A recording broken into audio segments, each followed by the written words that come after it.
it really set me back because I got really upset, and it was a really big audition, and I got so close, and I was like, oh, what is it? What's wrong with me?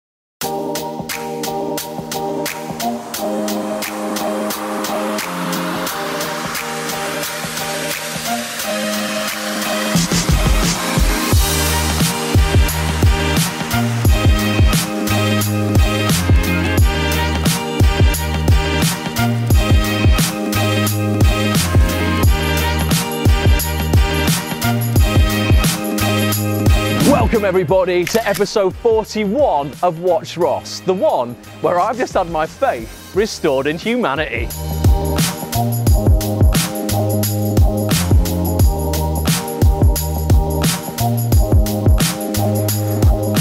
Ayesha, here we are. A little bit late. I can't believe it. I've literally had, how are you by the way? I'm good. Good to see you nearly falling over. It's only Hollyoaks Yasmin Malik on the vlog today. Way I say it, you've got two choices, innit? Either treat him like a freak, or try and understand. I just said to the camera that my faith has been restored in humanity because I got out of the Uber. You won't see any of this morning, right? Because it's all been cut very beautifully in the edit I'm expecting, Petch. But in between me getting out of the Uber and getting here, I left my iPhone 10 in the Uber.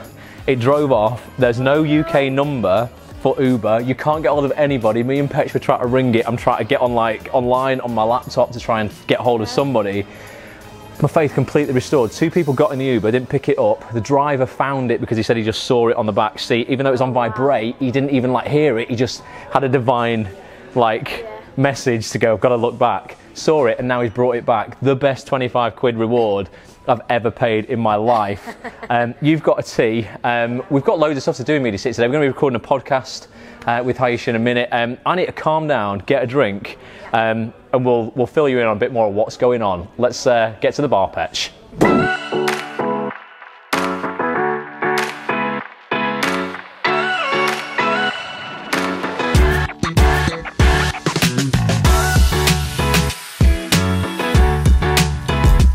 And we are on. We're back in the cinema. You saw us in here with Steve and Andy on episode 40. Can't believe it's episode 41, Ayesha. I've been doing this for 41 weeks now. I've calmed down now. I can't believe how stressed I was before. I don't get stressed, ever. But if you take, where's my phone? I was gonna say if you take my phone off me, Petch has got it. You know, the heart attack again. Take my phone off me, I don't know what happens. I was literally so dependent on that phone. And the minute I felt it not in my pocket, instant heart attack. So that's all good though. Faith has been restored in humanity. Ready to record this podcast now with Ayesha for actsonthis.tv. You will see little cutaways of it now, but if you want to listen to the whole thing, go to actsonthis.tv. Going to be out probably first week of August. Don't know when you're watching this, but go check it out. It'll be on the site. Going to be talking about all things Hollyoaks, Ayesha's journey to Hollyoaks, how she's smashing it now, the fight to get there initially. Hopefully it's going to inspire, educate and motivate any actors watching to just get their shit together and go out and, get stuff done. So Petch, lock it off. Ayesha, you ready? I'm ready. Let's begin.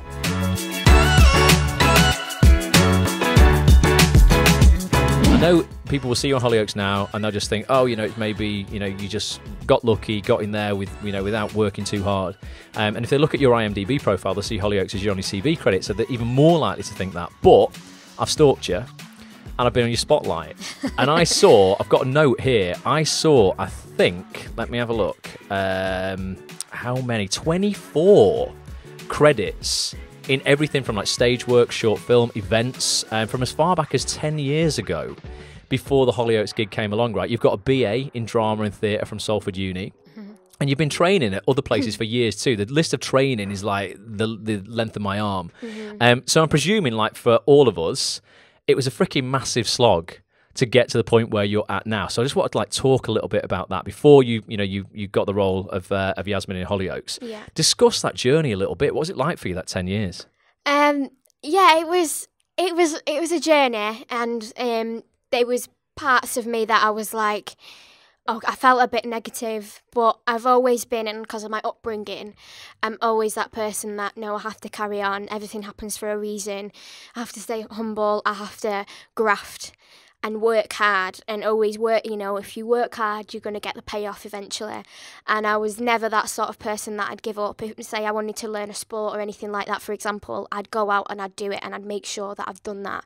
And in a sense, in this industry, if I wanted something, I'd go out and I'd learn and I'd get the experience.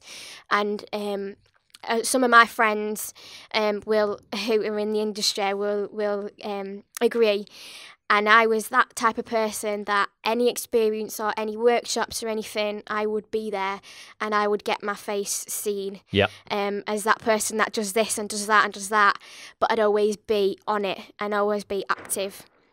And yeah, I think it was really difficult because I'm the first in my entire family to do acting. And my sister doesn't do acting. My parents have never done it. The rest of my family have never done it. Right. So obviously it's a big change. Completely. What were the other professions in your family then like? So I grew up in an off licence. So my parents owned that for 34 years. Wow. Yeah. So me and my sister grew up there, and I'd always be there after primary school, high school, college, uni. I'd go every single day. So it's my second home, and sometimes it was quite challenging, quite tough, because we get because we were the area that it was a rough area where we had the shop, and people used to respect us because we'd been there a long time. But there was moments where people were quite rude and stuff like that. So my dad is very tough and he's very resilient, and he'd be like, work and be strong and don't let anything hold you back, and be confident, and you know what you're doing, and that has been sort of not drilled, but I've always had that outlook in anything. So I thank my parents and my sister for that, and always being you can do it. You can, don't be negative or anything. So that's how any job I've taken, and in this Hollyoaks gig that I'm on now, I'm so grateful of anything, and anything like we do in this interview, I'm so grateful for that, even though it's me coming in. We're grateful to have you here. This interview is being filmed for the vlog as well. So if you go to youtube.com/WatchRoss, check out episode 41 of the vlog. You'll be able to see us actually filming that. But we're massively grateful to have you here.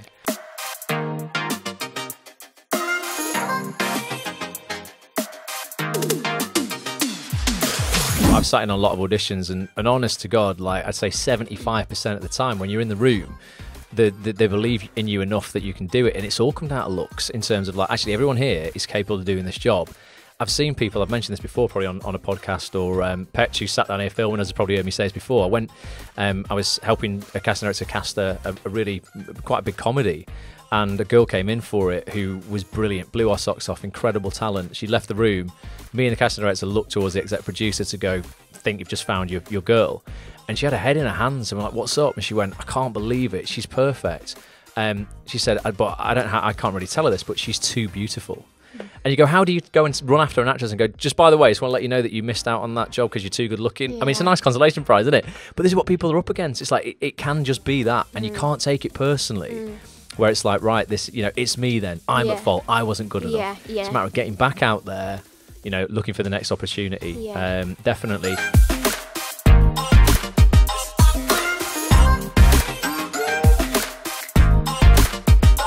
And there we go. The podcast is done. What an interesting chat. How do you find it? It was great. Really, really Not that traumatic, was it? No, it wasn't. I mean, I was nervous, but I'm all right now. It's so funny how, all these actors and actresses who are like, on big shows for a living get nervous about a podcast. I don't know why, I just do. Everyone does. We spoke about some fascinating stuff there that if you want to listen to it all, you've got to go to actonthis.tv, like I say, first week of August, to listen to that. But let's go somewhere and just expand on a couple of points. Two things stood out for me there. One was a big audition that you got out of the last two for, didn't end up getting it, and how that affected your mindset. And the other thing was actually the opportunities that are out there for actors that aren't the traditional route of drama school. Your list of training is like this long. And I mean, you did do a drama school kind of thing as well, but there's so much out there. People get hung up on drama school, like, I've got to go, and if I don't go, I'm not going to be taken seriously, etc. I know loads of actors who are my mates who've literally made millions of pounds out of this industry who are not drama school trained. So we're going to talk about that. We'll take a little change of scenery. And also, big shout out to Mark again at Social 7.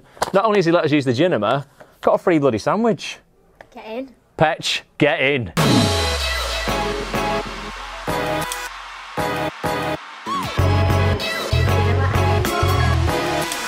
All right, Petch. So we waited for you. Come on. It's like I was a 3-year-old. I wanted to cry. I felt like, you know, that feeling you got when you were 3 and you turned around the shop and your mum had gone. Yeah. Felt like that.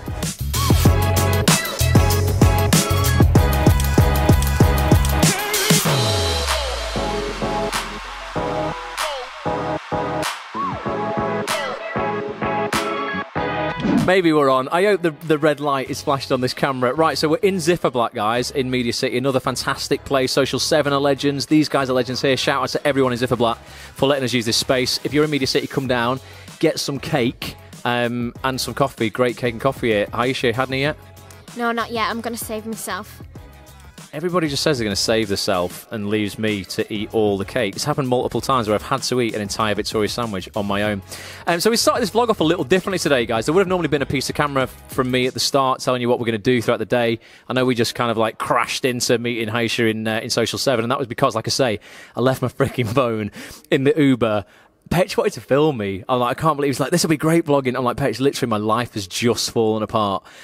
So we're now going to do a bit more of a formal chat. We recorded a fantastic podcast, super inspiring, Ayesha. Honestly, like, so many tales there that people can take, you know, loads of like knowledge and wisdom from. It's certainly not been an easy road, getting from where you were to where you're on Hollyoaks now, playing Yasmin. Lots of lessons still being learned on that show, and no doubt to be learned, you know, as we move on. But 2 things stuck out for me in that podcast that we'll expand on now. The first one was such a similar story to what so many actors and actresses and myself have experienced in this industry, right? Isabel Steele was on the vlog in episode 39, Petch, yeah? I always say that, 38. I always get one wrong. 38, and she said, listen, I went for the first time I went for the audition for Emmerdale, she was going for the role of Gabby, didn't get it, right? Massive, like, gig. If she'd have got it, went through rounds and rounds and rounds of auditions. Didn't get that, wanted to give up. It's like, you know what, forget it, it's not for me. I've had that in my life, definitely in my career, where I've been down to the last 2 for something that would be life-changing, didn't get it. You experienced 2 years ago, before Hollyoaks, something for ITV that would have probably changed your career back then, a massive role in ITV film, Peter Pan. And you didn't get it, made you kind of want to give up. There will be people who've been for auditions this week, they're banking on getting them and they're not going to get them, right? And they're going to want to give up. What's your advice around that?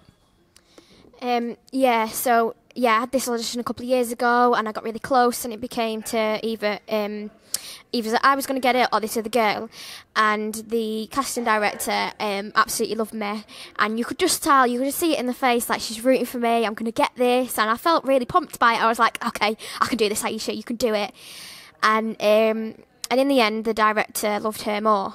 So I didn't get it, and I could have worked with Stanley Tucker, who's just an amazing actor, and I started thinking about life getting the role. And it really set me back because I got really upset, and it was a really big audition, and I got so close, and I was like, oh, what is it? What's wrong with me? Mm-hmm. And looking back at it now, it wasn't about my ability. It was about my looks, and obviously sometimes it can be, you know, you've got the talent, but it might just be that you're not the right look for the part, and I think in that case it was. And looking back at that, I think you've got to have thick skin in this job. You've got to have thick skin. You've got to be able to carry on. And okay, that set you back, but what can you improve? If there was anything that you could have improved on that you thought, okay, I didn't do as well there, you know, just carry on. And there's something bigger and better waiting for you. And obviously a couple of years down the line there was, so I'm so grateful for that. But yeah, that proper set me back, and it is just one of them, don't give up.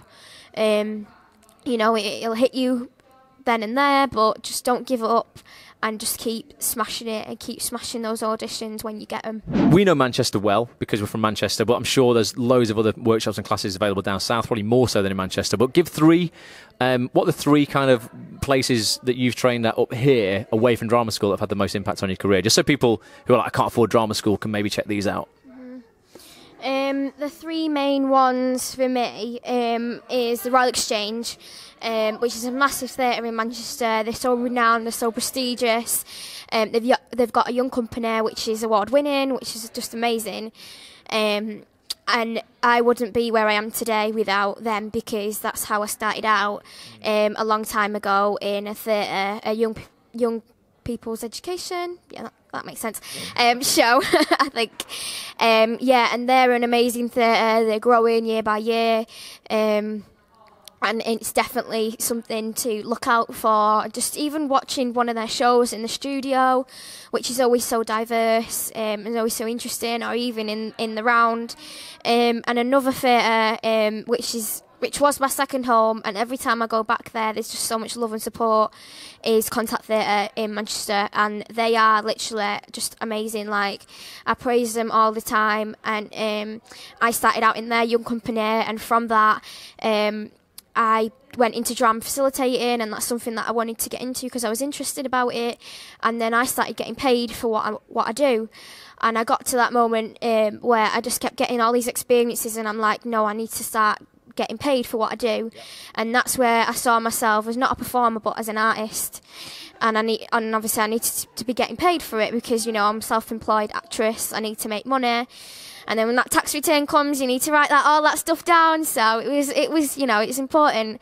And from then I went from job to job at Contact Theatre, and from all that experience, I'm now an advocate, and I'm seen as a role model, and inspiring people somehow, which is such an amazing feeling. You know, I gave a speech a little while ago at their event, and it was so heartwarming. For them to coming up to me, and like the artist director, for example, to say thank you for everything that I've done, and for me, I'm just so appreciated about everything that they've done for me, even though I'm just training there and I've done this, that and the other. And another place is DNA Performance Resource, which is an acting class in Manchester. Yeah, if you check out them, Darren Gordon, which is my mate and mentor, just a little shout out there for you, Darren. Yeah, they do acting classes for actors, all stages. If you're starting out, if you want to do a show reel, professional acting classes, and they're just like loads of big people have come out of there. One of my friends is actually on Hollyoaks as well, Theo, and we both train at the same place, and it's a great place to just even if you just want to chat about acting, you just go and have a chat with Darren or anyone there, and they'll just settle you right in. Mention me as well, because I always say that. But yeah, those three main places I think are the ones that are going places and making waves, and are just shining in Manchester. We're going to go out in Media City now, Pet, see if anyone else wants just to chat. We're going to go and just harass people to just talk to us about, you know, inspiring things. But before that, I'm going to give the mic back to you. You just, no pressure, but just inspire the viewers, Ayesha. No pressure at all. Yeah, I think just anything that you want to do, if you want to be an actor, writer, director, producer, anything in the arts, just graft. Get that experience, speak to people, go and see some shows. If you liked a favourite show at the Royal Exchange or somewhere in London or wherever you went and you've seen a show and you was like, oh wow, that was like amazing, go and speak to the people that have made that show. Yeah. Because sometimes it's not about what your talent is, it's about who you know. And you could speak to someone at an audition, for example, or a casting event or anything like that, or a workshop, and you could just be chatting with them and they could recommend you to somebody, and you could have an amazing audition, and you never know where that can lead you. And I think just stay humble, never forget where you've come from, because, you know, in this industry it is literally touch and go, and you need to be professional and you need to be polite, because everybody speaks to everyone. Casting directors speak to other casting directors, you know. You always have to make a good impression.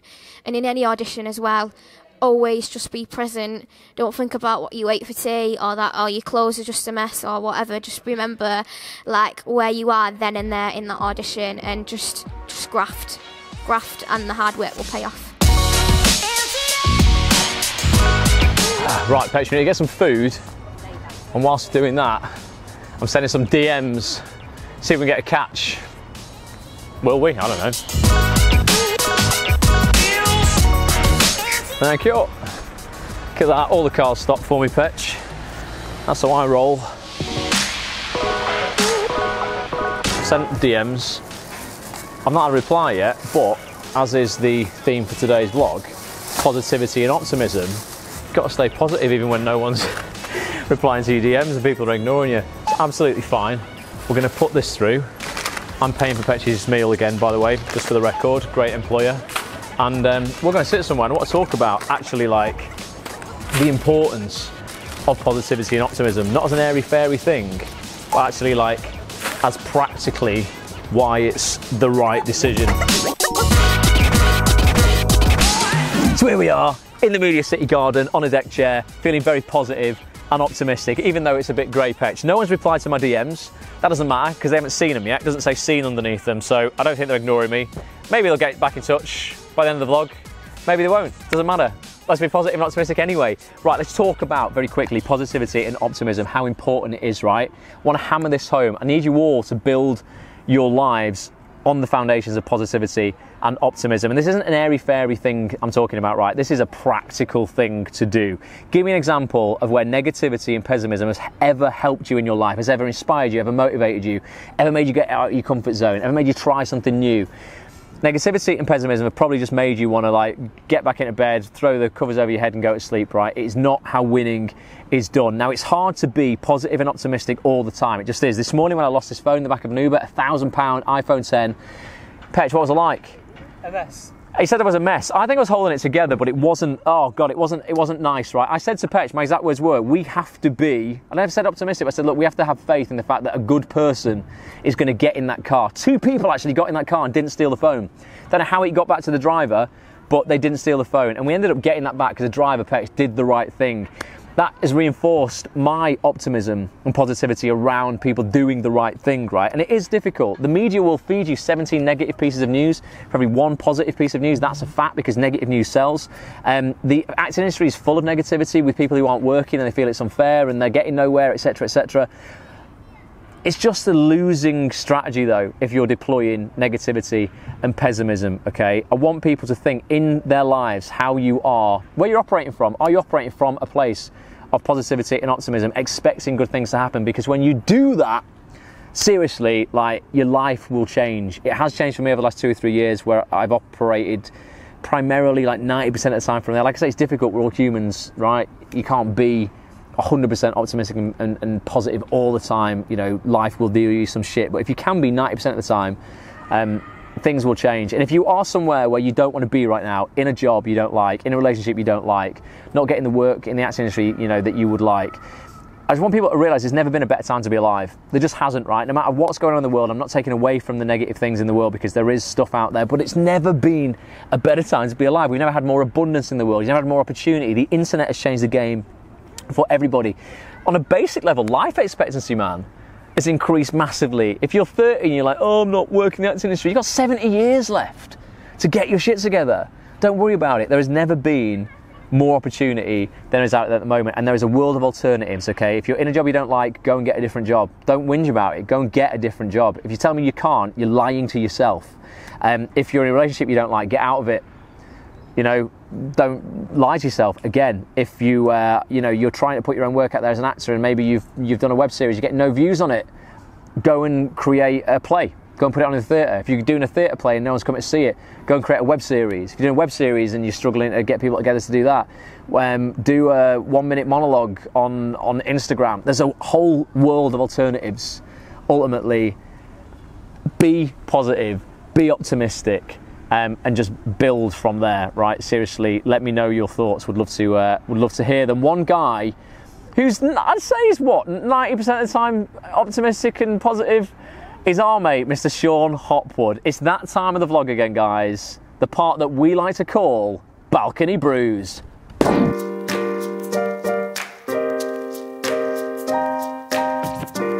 Cheers, Hop. Boom. It's almost like we're using the same cups from last week because we forgot to actually buy coffees for Balcony Brews, but don't worry about that. We'll just pop them out of sight. Hop, it's good to have you back on the Balcony Brews for the second week on the trot. How are you feeling? Fabulous, of course. Are you feeling optimistic and positive? Am I always? 99% of the time. Yes. Yes, excellent. Right, I've just given these lot, right, a spiel in Media City about why I think optimism and positivity are everything, and not from an airy-fairy bullshit background, but actually from a practical standpoint of going negativity at no point and pessimism at no point serve you practically, right? This is the second to last episode of this season, so over the last, 13 weeks of this vlog, there's been a lot of transitions in both of our lives. I'm now in this place almost when the work's finished, going to get done over the next couple of weeks. You've had a transition in work. Where does, positivity and optimism stand in your life right now? Well, you know I love a good quote, RG. Oh yeah, he's a quote. You know I love a good quote, so let's start off with one of them. A pessimist sees the difficulty in every opportunity. An optimist, which is me, sees the opportunity in every difficulty. So, as we know, as we've discussed, as I've spoken about, I was probably going through one of the most difficult times of my life for multiple reasons. One of them being it's not necessarily a career, but business. Didn't feel like it was serving me anymore, and I knew that what lay ahead for me was really difficult. To stay where I was easy. That was simple. I could have stayed where I was, done it, but it was a burden. It was dragging me down. I didn't wake up with excitement anymore. I didn't feel a buzz for it anymore, and I wasn't doing it justice. I wasn't doing the opportunity justice anymore because I just didn't love it. I'd fallen out of love. So I knew that for me to stop that, it was going to be a massive transitional period, and that meant going into a world where I've never been, and we know what that is, into this workplace, into this 9-to-5 sort of mentality, and go through that, and that's what I've been doing. But I knew it was not forever, and I knew that I sort of had to do it to go through that transitional period to get my mindset back to where it needed to be. So I never did a look at it, and I saw it with pure positivity. I went in with positivity. And I know I came on here and I said things, but but I was getting up every day, and I was getting into a routine, and I made sure that whilst I was doing it, that I was loading it with positive things. I didn't get into that routine of just being, oh no, this is my life. This is me now. I stayed positive. I saw past it, and I carried on believing in myself. And as we know now, good things are happening. There's so much that we've got going on, and there's so many more good things, and that's what happens. Let go of the burdens, let it go, don't cling on to them, and see through it. See the optimism, and you'll get to where you need to be. See the optimism, and you'll get to where you need to be. Sean Otwood, 2018 on the balcony. Yeah, no, I agree. Definitely. I just think it's like putting on a pair of spectacles in the morning. I don't do that, and I can't put sunglasses on right now because I've also lost those. Didn't get those back. I got my phone back, but it's like you've got a choice in the morning. You can put your optimistic lenses on, or you can put your pessimistic lenses on, and I promise you, you will get more of what you focus on. And if you're focusing on the bad, you're going to get more of that. If you're focusing on the good, you're going to get more of that. And I would want to end this section and today's vlog on this question, right? If you're, again, struggling with something, going through a difficult time like you were, I always ask myself this question if I'm in that position. What good is there in this situation right now that I cannot currently see? And I promise you, if you look for that good, you will find it. Do you agree? 100% agree with that, RG. Nice. Thought he was going to go off on another quote fest. Listen, guys, thank you so much for watching episode 41 of WatchRoss. Episode 42 next week, the finale of season 3. Hop's going to be on it full time, aren't you? I'm here for a full ep. A full freaking ep. It's going to be like old time's sake. We're going to be going over all the lessons we have learned over the last 3 months. And I'm sorry, I told a little fib last week. I said we were going to do the draw for the 150 quid this week, not realising, actually, it's next week. But it's not really next week, because by the time you're watching this, we're going to be doing the draw tomorrow, because we're going to film it the day after this one comes out. So you've actually got one extra day to get your entries in. If you want to be in the running to win 150 quid cash, subscribe to our YouTube channel, youtube.com/WatchRoss. You might be on there right now. And also leave a comment. Every comment you leave on an episode, one per episode max, will be an entry into the prize draw. We're going to do that on the vlog as well, Hop. You can even maybe choose a winner. Up for it? Of course.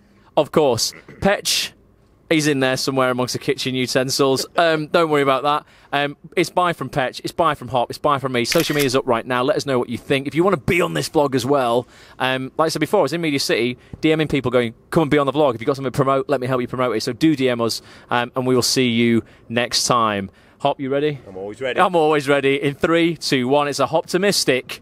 Bye for now. You can always look at the negative, but you should always live in the positive. So I try every day to live in that way. Yeah. Thank you so much for watching this episode. It really would mean the world to me if you would leave a comment telling me what you enjoyed and what you would like to see more of next time. If you want to catch more episodes, head over to facebook.com/WatchRoss or youtube.com/WatchRoss. Make sure you subscribe and turn your notifications on. I'll be back real soon. Bye for now.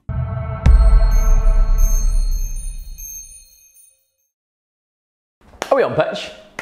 Before balcony brews, look what's happened in the apartment. The kitchen's been taken out. Work has officially started today. We're itching. In the kitchen. Nice.